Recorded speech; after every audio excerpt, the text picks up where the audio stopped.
Oi, gente, boa tarde. Eu tô aqui hoje estudando, sou professora, né, de educação infantil. Já fui coordenadora e aqui eu fico me perguntando, nesse ano, nesse 2021, o que a gente vai fazer de diferente para os nossos alunos? Sabe, ao longo do tempo eu vi a educação mudar diversas vezes. E umas coisas assim meio surreais, por exemplo, antigamente, no meu tempo, eu levava presente do Dia das Mães, presente do Dia dos Pais, né? Tinha uma festa do Dia das Mães, tinha uma festa do Dia dos Pais. A professora se desdobrava para fazer cada vez coisas mais diferentes e tudo mais. E hoje eu me pergunto, é tão grande as coisas que vêm acontecendo, que vêm transformando a educação. Agora a gente fala de uma tal de educação 5.0, a BNCC. Quando a gente vai fazer um teste numa escola para entrar numa escola, a gente faz uma prova.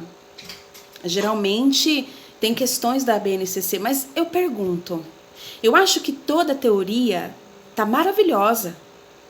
Se a gente for parar para pensar, nossa, a questão de não ter mais Dia dos Pais, não ter mais Dia das Mães, que era algo assim, tadinho daquela criança que não tem pai, o que ela vai fazer quando chegar o Dia dos Pais? Ah, mas e aquela criança que não tem mãe, tadinha dela, né? Aí ela vai levar um presente e vai dar para quem? Não sei, gente. Eu, como professora, acredito numa coisa só, que todo mundo nasceu de pai e mãe. Então, eu acho que comemorar essas datas é muito importante, mas dependendo da filosofia da escola, muitas vezes ela não comemora por uma questão de preconceito, de que porque agora tem mãe, pai, embora também, na minha opinião, isso seja algo que cada um escolhe para si. Eu, se fosse filha de duas mães, um dia eu vou perguntar, cadê o meu pai? Isso é natural, por quê? Porque existe mãe e pai, existiu. Essa criança, mesmo sendo criada com dois pais ou duas mães, ela teve um pai e uma mãe. Então eu tenho que explicar de alguma forma que essa criança foi adotada por um casal de pais ou mães. Mas não muda o fato dessa criança ter tido os dois, certo? Essa é a minha concepção, independente de qualquer tipo de preconceito. Eu não tenho nada contra o homossexualismo, o movimento LGBT, sei lá quantos movimentos existem em torno destas questões. Esse não é o meu papel.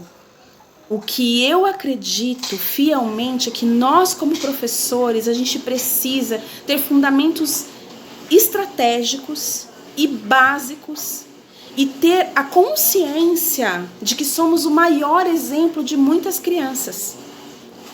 Então, assim, se eu sou o maior exemplo dessas crianças, principalmente dessa turma de escola pública, e muitas vezes, dependendo da escola que eu estou trabalhando, essa criança ela não tem uma infraestrutura básica.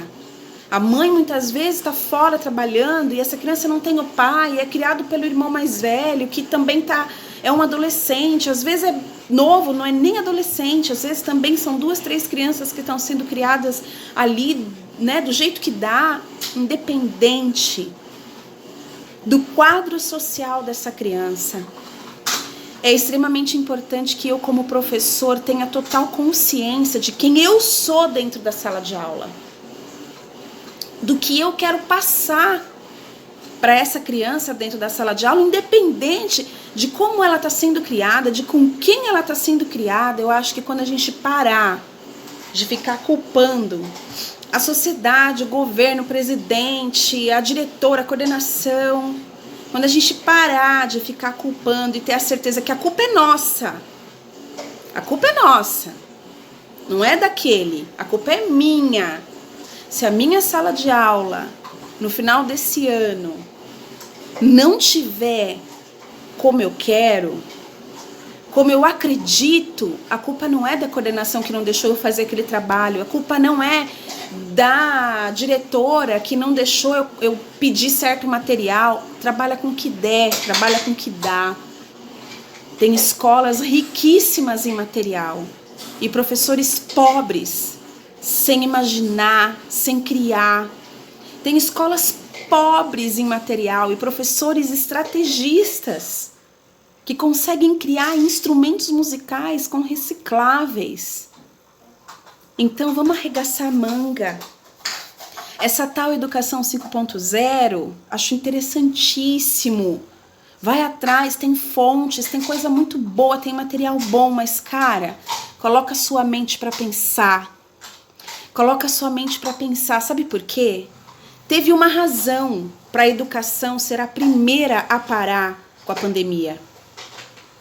E a razão é por a nossa cabeça para pensar. É a gente parar, porque tem anos que eu escuto que a educação tá parada no tempo.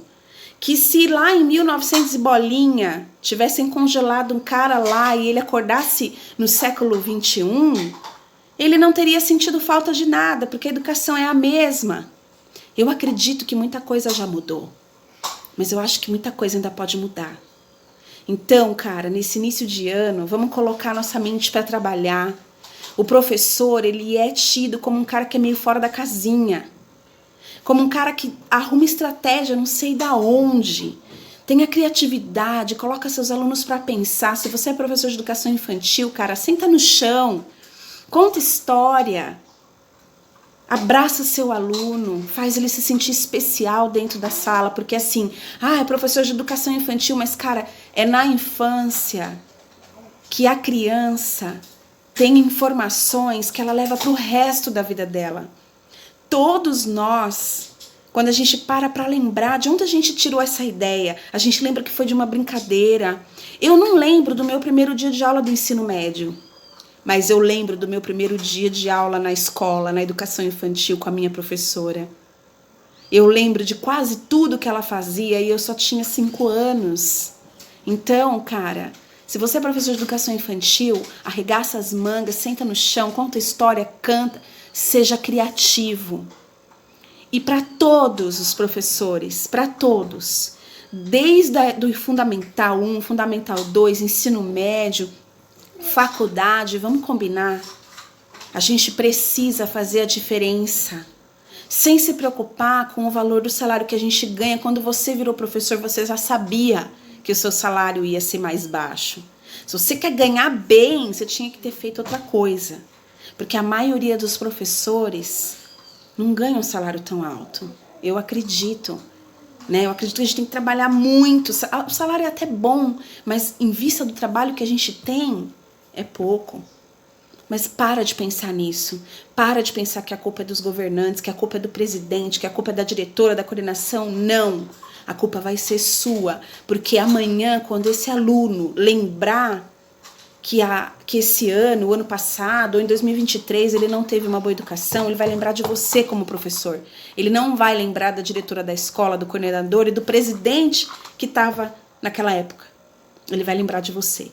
Então é você que tem que fazer a diferença. Combinado?